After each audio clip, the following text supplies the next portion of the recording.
एक ही बात कही है तो उधर ध्यान देना चाहिए कि सब ने इसका अंतिम लक्ष्य एक बताया कि कितने भी चक्कर काटो लेकिन पहुंचना वहां, और उसका दिमागी जमा खर्च बना रखा है सबने,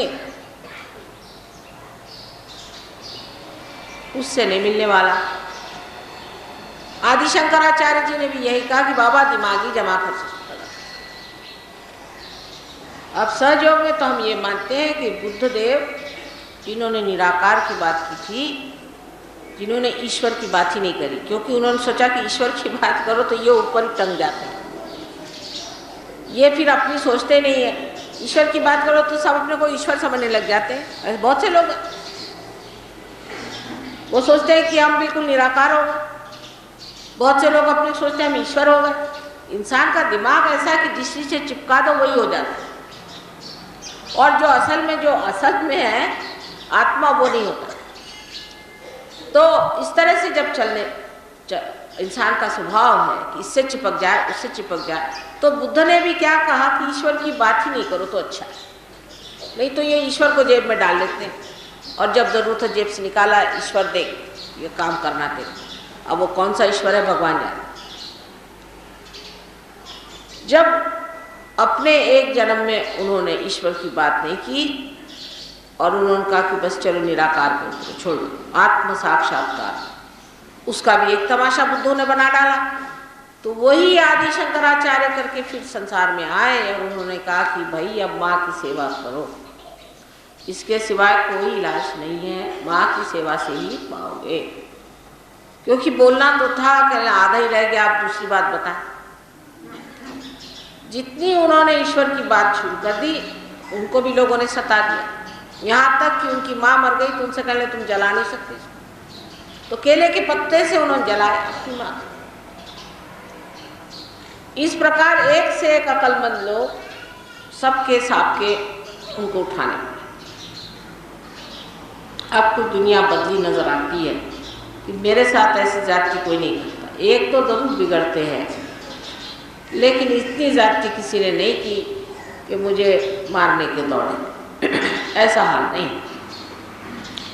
क्योंकि यही उन सब महानुभावों का उपकार मैं मानती हूँ जिन्होंने आपको अदल बदल करा के समझा दिया कि ये नहीं नेति नेति वचने निगमो, ये नहीं तो फिर क्या। जब नहीं करने पे आ जाएंगे तब बराबर चीज़ को आप पकड़ लेंगे। इसीलिए उन्होंने आपको बताया कि पहले साकार फिर निराकार, निराकार से साकार, चलते चलते जब आदमी थक जाएगा इससे लड़ते लड़ते, तब वो रुक जाएगा और सोचेगा गंभीरता से फिर है क्या। तो निराकार आपसे मैंने बताया कि सारी ब्रह्म शक्ति जो चारों तरफ फैली हुई है, और साकार आप हैं, और आपके अंदर हर उत्थान के समय पर एक एक देवता बिठाए गए। जब आप कार्बन बन के संसार में आए तब श्री गणेश बिठाए गए। कार्बन की भी 4 वैलेंसी होती है, बीचों बीच बैठे रहते।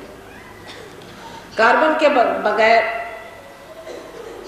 प्राण संसार में नहीं आते, प्राणी नहीं बन सकते।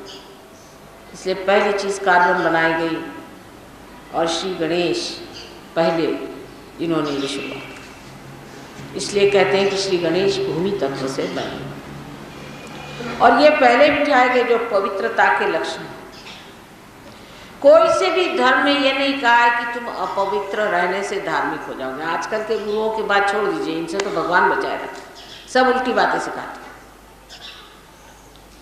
कोई से भी धर्म में ऐसा नहीं बताया है कि गंदे कर्म करके आप परमात्मा को पाइए।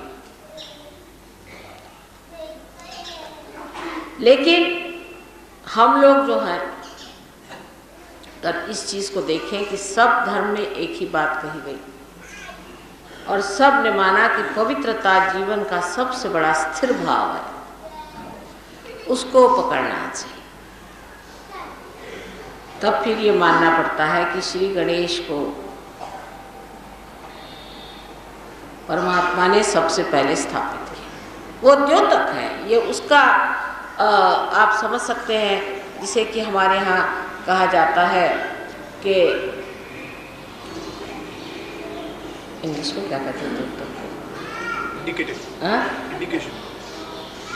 इंडिकेशन, उसका इंडिकेशन है और उसके प्रतीक रूप, उसका प्रतीक गणेश जी जो हैं वो पवित्रता के प्रतीक स्वरूप, इनोसेंस, अबोधिता, भोला, जो शंकर जी का भोलापन है वो उन्होंने अपने बेटे में पूरा कर। और भोला जो आदमी होता है वो सबसे ज़्यादा शक्तिशाली, सबसे शक्तिशाली भगवान जो है वो श्री गणेश माने जाते। माने सबसे ज़्यादा शक्तिशाली इंसान वो होता है जो सबसे भोला है। और आजकल तो लोग कोई मानते नहीं कि भोलापन कोई चीज़ भी हो। तो पहले चक्र पे उन्होंने गणेश जी को बिठाया। अब नानक साहब ने या कबीरदास ने, सबने ही ये माना है कि अपने अंदर कुंडलिनी नाम की शक्ति, और गुरु ग्रंथ साहब में जिन नामदेव आदि लोगों के बहुत से खंड आते हैं, ये लोग तो विट्ठल को माना करते थे। तो ये समझ लेना चाहिए कि उन सब लोगों ने परमात्मा को दो स्वरूप में देखा था, साकार और निराकार। किसने निराकार की ज़्यादा बात की और किसी ने साकार की, जैसा समय था।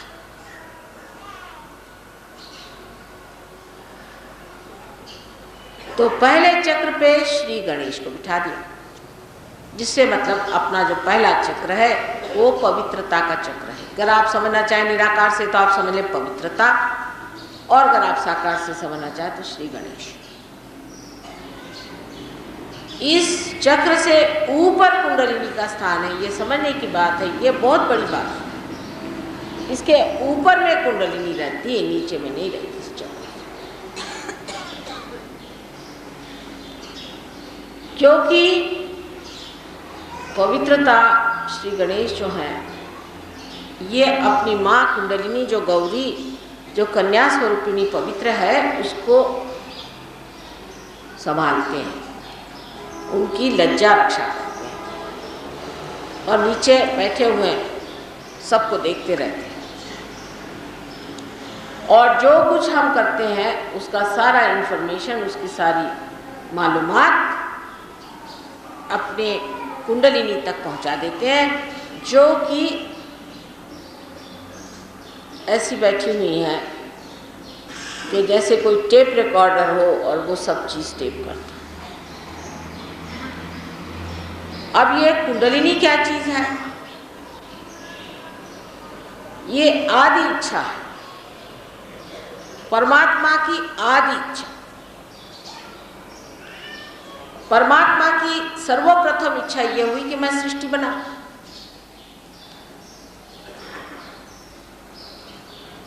और ये सृष्टि मुझे जाने, ये मुझे पहचाने, मुझसे एकाकार हो। ये इनकी आदि इच्छा है। और वही इच्छा जो थी, इसे हम लोग आदि शक्ति के नाम से जानते हैं, जिसे कि अंग्रेजी लोग होली घोस्ट कहते हैं,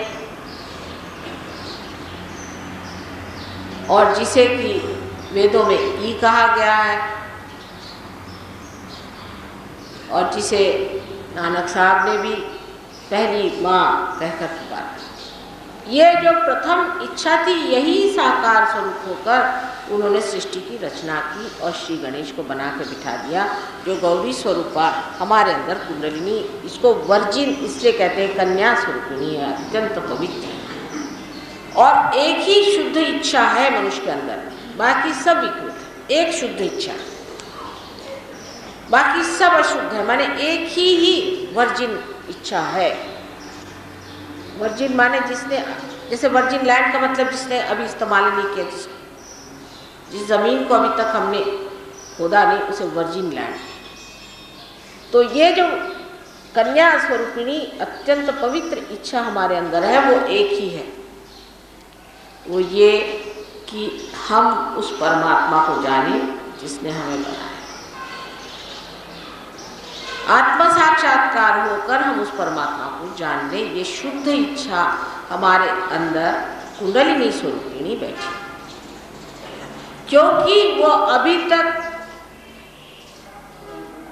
कार्यान्वित नहीं हुई है, इसलिए इस कुंडलिनी की अवस्था को सुप्तावस्था कहते हैं, माने सोई हुई है। जिस वक्त ये कार्यान्वित हो जाएगी तब कह सकते हैं कि इसका उत्थान या इसका अंकुर खुल गया, जैसे कि बीज के अंदर का अंकुर।